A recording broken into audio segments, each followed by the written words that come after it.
In this crazy world that we live in of trying to sell products online specifically, or frankly, trying to sell anything online, our consumers, our potential buyers, our customers have a shortening attention span. We have to pack a bigger punch and have more pizzazz in a shorter period of time. Today, our guest is going to be talking a little bit about copywriting, but largely about creating a brand voice where your brand becomes recognizable and you can set yourself apart from your competition. It's going to be a great episode. Listen to the end. Here we go.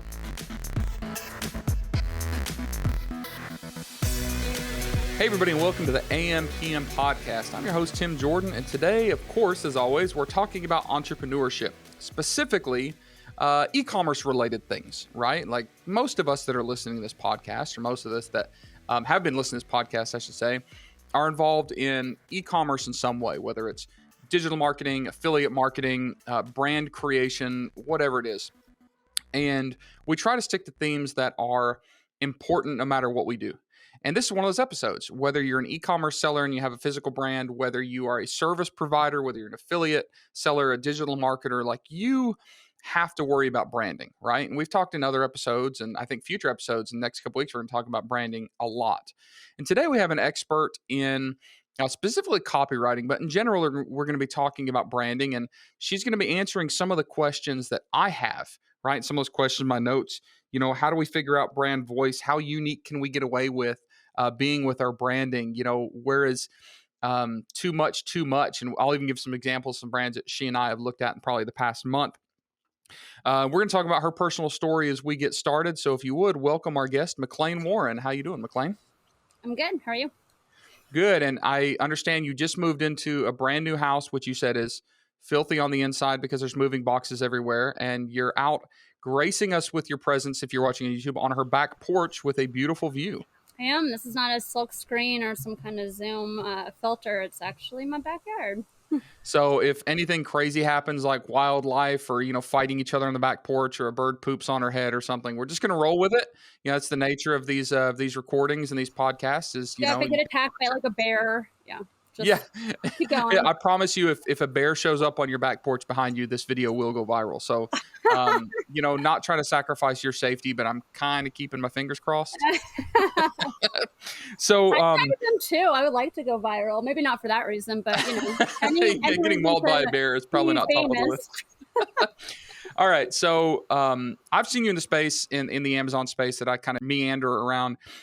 Doing a lot of specifically content writing. Like you've done some writing for some friends' blogs. You've done, right now you're doing some content writing for another service provider, Movely. And you've also done a lot of, freelance and corporate writing. And all of this has to do with branding, right? Like writing is specifically talking about, features of products, benefits of products, but also branding a brand and telling that brand story. So can you give us just in 5 minutes, like the history of how you ended up sitting on your back porch, trying to get attacked by a bear for the YouTube, doing what you're doing in this world? Give us the story of how you got here. Sure. I've always loved writing since I can remember. Essentially, to make a very long story short, because everyone's story is always long, I started a copywriting position at an Amazon firm, like an Amazon marketing firm. I didn't know anything about Amazon. I barely even bought stuff from them. Worked my way up the corporate ladder, decided I want to start my own Amazon-focused company. Then a few years after that, decided that I wanted to branch out from doing Amazon specific copywriting and marketing and focus on more marketing in all spaces, web content, blogs, etc. So that's what I'm doing now. So you've done a little bit of all of it, whether it's, branding and writing for, physical brands that are selling online to service-based companies. You've done the freelance thing yourself. You've worked for larger corporations. You've kind of done it all, right? Which is cool because it gives you a unique perspective because you've seen a lot of it. So I want to go ahead and get into some of these questions that I have that, I'd like to personally ask you. And of course, our viewers and listeners get to benefit from that. How important is brand voice? And to put that in context, a lot of people in the e-commerce space think that a brand is just the logo. You get a Fiverr, you get a freelance logo, boom, you have a brand, right? But a brand is much more than that, or it should be much more than that. It should be a story. It should be recognition. It'd be something that represents the product or the person that created this. How would you define what a brand actually is? A brand should be an extension of who you are, meaning it should represent, well, I shouldn't say everyone. There's people that choose to do Me Too stuff, and that's fine, or arbitrage, but there's people that really want to build an actual brand. And usually that's an extension of who they are, what their beliefs are, what they really care about.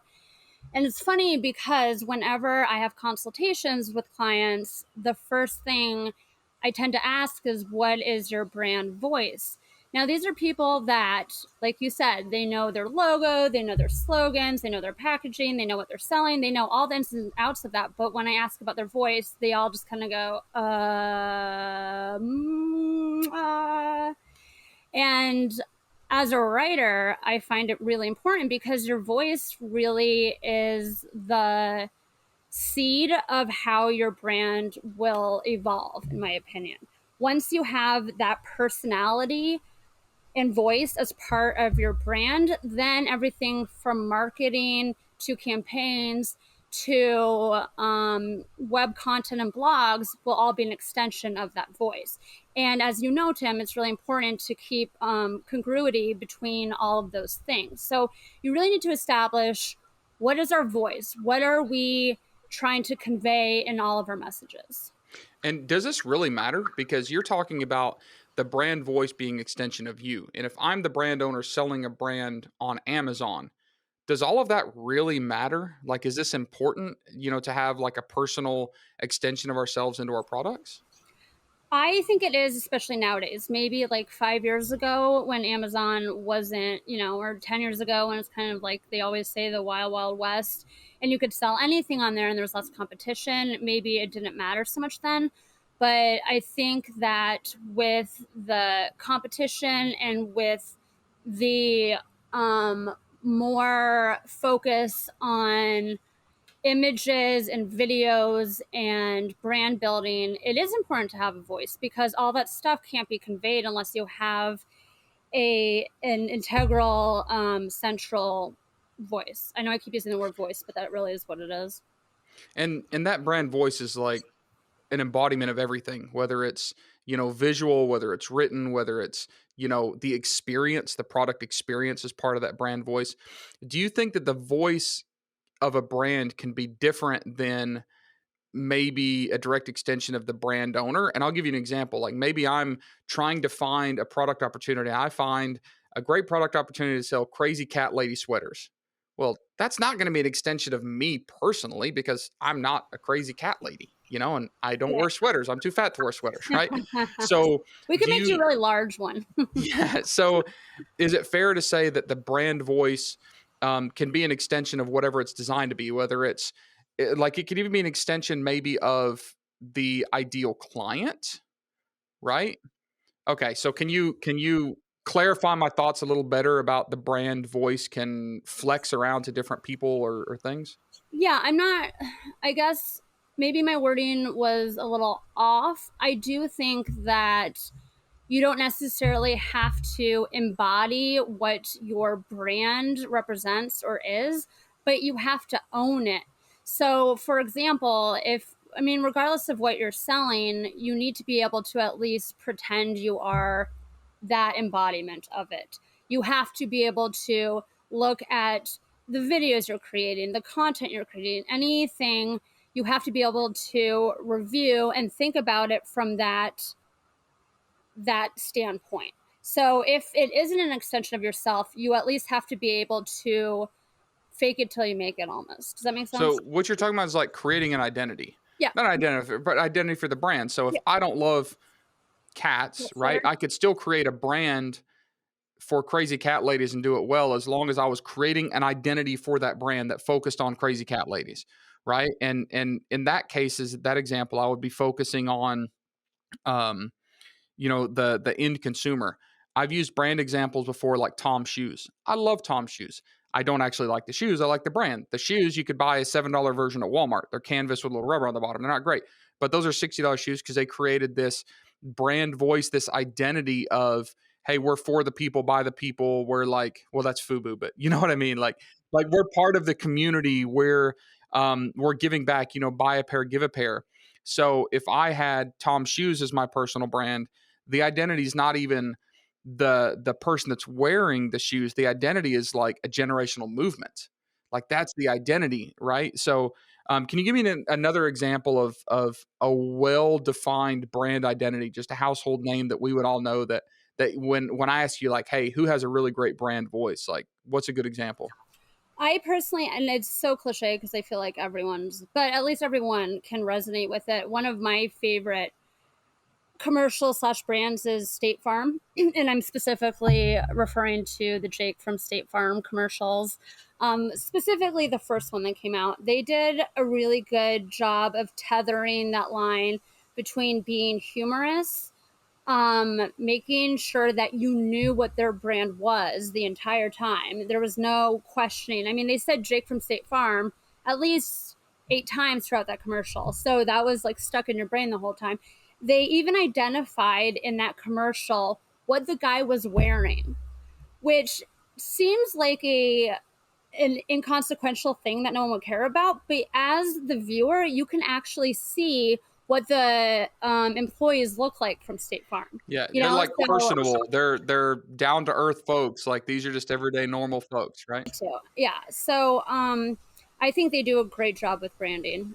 I don't know if you want any more examples, but No, well, I could spend all day talking about examples, me but too. we won't subject everybody to that. So, all right. So I think it's safe to say that we would agree that having a well thought out brand identity is important. And that identity is portrayed through a brand voice, right? And that brand voice is most easily and accurately portrayed through written content, right? Whether it's website copy, blogs, social media written content, it's also portrayed through video, visual, audio, even packaging, even reviews. Like buyer reviews can portray brand voice.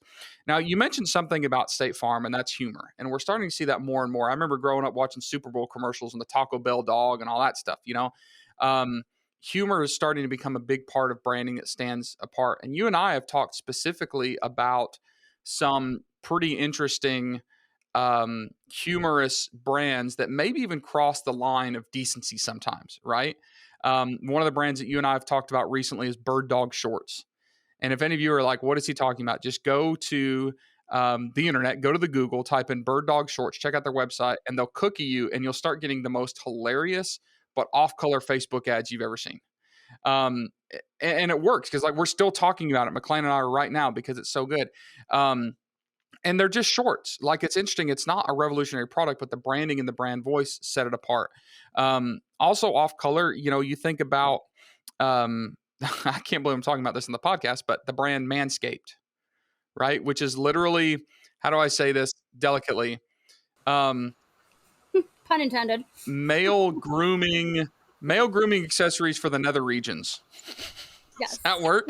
And we don't right? mean And they're Australia. yeah, we're not talking about Australia. We think it's hilarious, right? It's funny stuff, but it's literally just like razors, right? But they're using their brand identity and their brand voice to market and set themselves apart to start selling. So my question is, McClain, like we have to find this line of appropriate ROI, right? So we have to set ourselves apart by being different, but we can't just be trashy either. So like how unique can we get away with being in our brand voice without crossing that line? I mean, there's definitely not, I haven't done the calculations. There's not like a percentage that I'm aware of. Obviously, it also depends on what you're selling and who your audience is. As a general rule, and maybe it's partly just because of my personality, I always say, most people will say err on the side of caution. I am the exact opposite. I feel like in this day and age, people are constantly bombarded with videos, images, I mean, it doesn't matter if you're on the TV, on your phone, on your computer, in the car, like you are bombarded with continual content. And even if your brand is super unique, there's probably another 50 products similar to yours. And if you don't find a way to stand out and be a scroll stopper, then you've lost because people in general, the average person spends 3 to 4 seconds on a video or piece of content, and they will keep going if you haven't captured their attention within those seconds. That is a very hard thing to accomplish these days. So I would say don't be afraid to stand out, be unique. Listen, not everyone's going to find your stuff funny. Not everyone's going to find your stuff unique or edgy or relatable, and that's okay. You need to kind of hone in on your niche and decide what resonates with my audience. What are the things that will make them connect with it? A really good example I like to say is, like, Tim, do you go to comedy shows very often? I've been to some. Okay, you said that very seriously. So one thing that comics Well, I'm not answering your question specifically to do I go often, but I've been to some. We'll leave it at that. some, I don't have a percentage, but I've been to some. Um, Comics can get away with saying a lot more un-PC, edgy stuff than the average person can. And the reason they can get away with that is because people go to see a comic so they can just laugh their butts off. And because they know that in that format, they know like in advance that they're probably going to be met with some stuff that is a little off colored or a little edgy or whatever. But that's what makes it so funny and relatable, because these comedians are talking about stuff that everyone in the audience is like, oh man, I've thought that like 100 times, but I never said it out loud, or I never knew if someone could relate to me. And I think that is the kind of strategy you should go into when you're thinking about your brand. I'm not saying it has to be comic related. Like, not everything's going to be funny, but it is a really good it's a really good platform for making things relatable, memorable, and something people want to keep seeing over and over again. So right now we're talking about humor, off-colorness, edginess, right? Like kind of crossing that line of like, is this even appropriate? But it's a small subset of what I would describe as just like extreme marketing, right? And it can go lots of different ways. Going back to the cat ladies, like we could just blow up your Facebook feed with ads of just cats doing stupid stuff, right? Or cats being incredibly sweet. Like it doesn't matter. Um, so would it be safe to say, McClain, that there's not necessarily a defined limit of how extreme you can get away with being in your brand voice? Because what you said, everything needs to be a scroll stopper, right? Like you have to stand out a little bit. So whether, you're picking something that's, you know, very like overly conservative to catch that crowd, or it's overly inappropriate, or it's overly religious, or it's overly like extreme, like sports extreme, right? What you're saying is we need to push the boundaries to stand out. So we need to take a little bit more intentional aggressiveness with our brand voice, especially if we're selling products in digital platforms. Would that be a safe assumption to say that's your kind of position on that? Yeah, that would be my position. And like as preface, I don't mean like everything has to be funny. Like, again, a lot Yeah, of yeah, yeah. We're just using humor as an right, example, that's but just like, an example. but we But have to I will do say, what we're doing more so than the other people are doing. right, but I will say this, and it's my only kind of prerequisite to all of those statements, is that another mistake people make that kind of goes on the opposite spectrum is that they try so hard to make something unique or funny or stand out that people forget the actual brand. So they'll be like, oh man, I saw this really funny commercial. And they'll be, like out having drinks with their buddies. And someone brings up, oh man, I saw this really funny commercial. This happened, this happened. And then someone will say, well, what was the brand? What was the product? And a lot of the time, people don't know. And then you've missed the whole point of having a commercial or having any kind of content, because you have to make sure first and foremost that people will remember your brand. So the way that people to remember our brands are for a lot of different reasons, right? And I know there's this concept of having people remember your brand and portraying your brand voice that is split between active and passive, right? Like I think that's the word you, yeah, look at my notes, active versus passive. So can you explain the difference in intentionally using an active versus passive voice? Yeah, so this is actually, I have to give credit to like my 7th grade grammar teacher. He like taught me this and it still resonated with me.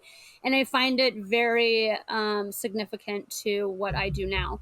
And this is more strategic for actual copywriting as opposed to videos and images. Um, I'll back up for a second and say that nowadays, most content is image based and video based. People like to see images and videos. A lot of people will, if you have an Amazon listing, they'll kind of scroll through the features and stuff, but the first thing they check is the images, right?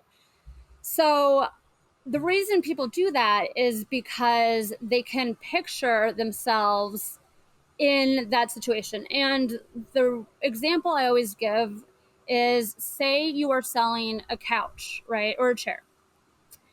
And you're writing about this chair. And you're trying to tell people, oh, this chair is very comfortable and soft. So that would be using an adjective, a passive voice. You're just using adjectives to describe the chair. The better strategy would be to say, when you come home after a hard day's work and you sink into this chair, you don't want to get out of it for the rest of the night. Like, that's something people can actually relate to. They can picture themselves flopping on this nice cushiony couch and just laying in it and not wanting to get up. That will sell your product 10 times more than just naming the features. And so I think people really need to get out of the habit of just describing stuff when they can use actionable things to make people relate to it better. And I think that a lot of what we're talking about is going back to emotion, right? Whether we're talking about, edgy or humorous marketing to the way that we describe the products that we're trying to sell. We need to make some sort of emotional what's the word I'm looking for? Emotional suggestion, or create some sort of emotional response, right? Because I think that we as humans, our attention span is getting shorter, and we're starting to think more about experiences than stuff. If I'm buying an iPhone, no, as an example, yesterday I ordered a smartwatch, my first smartwatch, right? And I'll be honest, I never read any reviews about the durability and the build and the materials. I read everything about the experience, how easy it is to get these notifications or turn them off or scroll between this and this and this. Like, we want that experience. And if I think back to the marketing, a lot of it was not, hey, you can quickly scroll through this. It's, hey, be less distracted, because you can filter out stuff. Hey, you don't have to carry your phone with you anymore when you go running. You carry your watch and your earbuds. Like, it's very experience based. Do you think that this is a temporary trend for marketing to start focusing more on emotional responses? Or do you think that it's always been that way? Just the type of responses and the ways that we incite those responses are changing with the times and the media? I think it's always been that way. I think people always have, they might be interested in a product because of the features, but they purchase because of the benefits. Um, I mean, at the end of the day, you purchase products because they make your life easier, right? I mean, or yeah, better, easier or better. That's the only reason you purchase products. And so if you can make people feel that your product's going to make their life better or easier, then you've won the battle. For example, you probably don't think about lipstick very often, Tim, but I know it's shocking, but I do not wear lipstick. but when most females, or I won't, maybe some men, think about lipstick, you can highlight things like, oh, it comes with a glossy look, or it has all these colors, or I don't know. I'm just throwing out some features for lipstick. But at the end of the day, the reason you wear lipstick is to be an attention grabber. You want to walk into a room and have everyone look at you and think, damn, she looks good, or have your boyfriend think, man, that's my woman, like that is what women want for the purpose of using lipstick or any kind of beauty accessory to make themselves feel good, to get attention from other people. And so if you can stop using stereotypical or common things to describe lipstick and instead use verbiage like attention grabbing, conversation starter, flirt worthy, stuff that people can actually be like, okay, this is going to make my life better if I get Yeah, this they can lipstick. relate to that and they can picture how this is going to create some sort of positive effect in their life. So, let me ask you this. We're talking about a lot of emotional stuff. We're talking about digital media. We're talking about, cutting edge e-commerce. You even yourself have talked a lot about imagery, videos, but you by trade are a copywriter, right?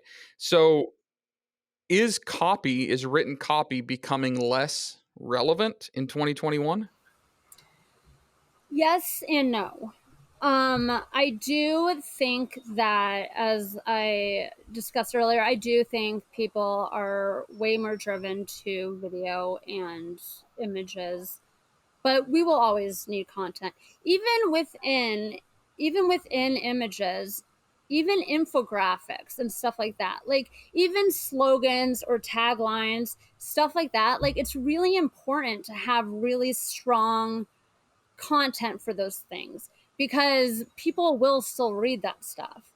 And if you focus too much on the visual aspects of it, then you're missing a whole other aspect of it.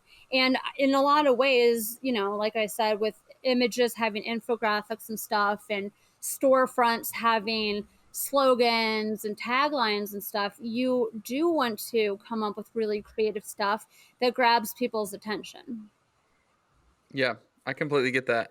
Where do you see um, actual written copy, long form copy, still being one of the most relevant or effective marketing tools? Is it, when people get deep into a brand story and read blogs? Is it, where is like really, really well written long form copy the most relevant in today's marketing space? I think blogs and websites. Do you think on websites people are actually trying to find more written information? They're trying to dig deeper, whereas like a social media ad needs to be more entertaining and quick and fast. Do you think that once they hit the websites, they're really trying to do more research so long form writing is more relevant?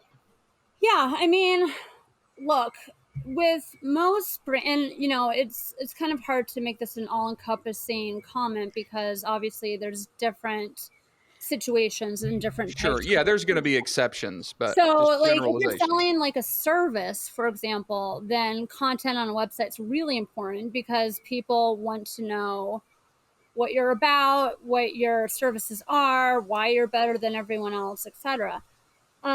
If you are selling a product and you're advertising it on, say, Instagram or Facebook, or name the options, if you're having people directed toward your website, more than likely you're going to have them directed toward your shop now or purchase now landing page, right? Like that's exactly where it's going to be directed to. So they probably won't spend a lot of time going through your website.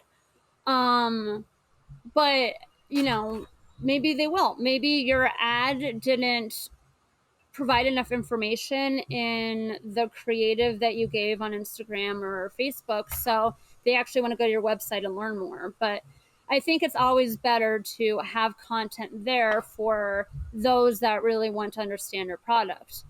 That being said, I wouldn't spend tons of time writing a lot of stuff because that could turn off a potential client really fast. You don't want people weeding through a bunch of content because, again, people's attention span is so short. You just want it to be okay, here is the product, here's why you want it, here's how it's going to make your life easier, and here's the features of why it's going to make your life easier. So it sounds like the importance of written copy is still as important as it's ever been, but because attention spans are reducing, we better get it right.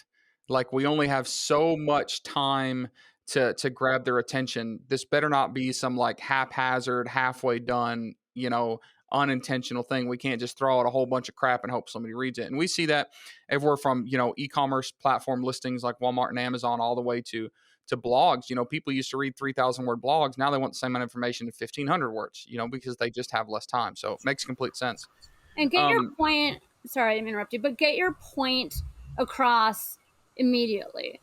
Like people can decide if they want to read through the rest of your Amazon listing or your blog or your website, but make sure within the first few sentences you've captured their attention, they know what they're getting themselves into, they get the gist of it, because then at least the entire point hasn't been lost if they decide to not read the rest of your content. Makes a whole lot of sense. This is all a lot to think about because, a lot of times people, as sellers, as e-commerce sellers, we have short attention spans too. Like when we're thinking about branding, we want to go get our cool logo and stick it on a business card and that's it. Like, and we're not thinking deeper about actually generating a brand voice, thinking about how to set ourselves aside, thinking, from the competitors, thinking about how to push our limits a little bit in one direction or another to stand out. This is all super valuable and super important. I appreciate you sharing that with us. I know that, you have a freelance copywriting agency. If someone find out more about what you do in this space, what website would they go to? It's called The Right Buzz, WRITEBUZZ. That's the name of the company. Unfortunately, the domain was already taken. So you can find me on Facebook under my own name, McClain Warren, or on my Facebook page, which is The Right Buzz. If you want to find me on the website, it is www.your Right Buzz. You're right, Buzz. Okay. So you started off as a corporate copywriter, and since then you've started dealing with all of us crazy entrepreneurs, and you've become an entrepreneur yourself. You've started your own business or multiple businesses. I've been ending all of the episodes lately, basically framing that scenario and saying, hey, we all have to learn. Like we can't do this ourselves. We have to get wisdom and advice from others. And a lot of times we do that, coincidentally, since you're a writer, through books. So that's the suggestion I always ask. If you had to go to your bookshelf right now and pull off a recommendation for this audience that has had a profound difference in your ability to succeed in life or in business, what would that book be? So, funny story. So the first time I was on Danny McMillan's podcast, he asked me the same thing. And I barely knew him. And I said 50 Shades of Grey, just like deadpan, just totally deadpan. And Cassandra was on there, Melissa was on there. It was like all these people. And Danny looks like he was about to kill me. And I was like, it's just such good writing. My point in all that is I brought up the same book I'll bring up now. And it's not actually an entrepreneurial book or about how to succeed. The book is called Shantaram. And I'm an avid reader, and it's still the best book I've ever read. It's about this, based on a true story. It's about this guy that escapes prison in Australia, and he moves to India, and he learns the culture. He essentially becomes a refugee in India. And the reason I love that book so much is it talks so much about mind over matter and how you can be going through the worst stuff of your life. I know I can't cuss on here.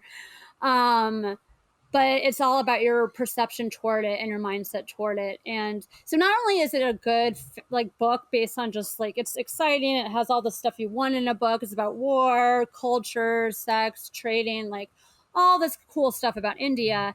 It also is just so profound in terms of getting through hardships in life and just keep going, just don't give up.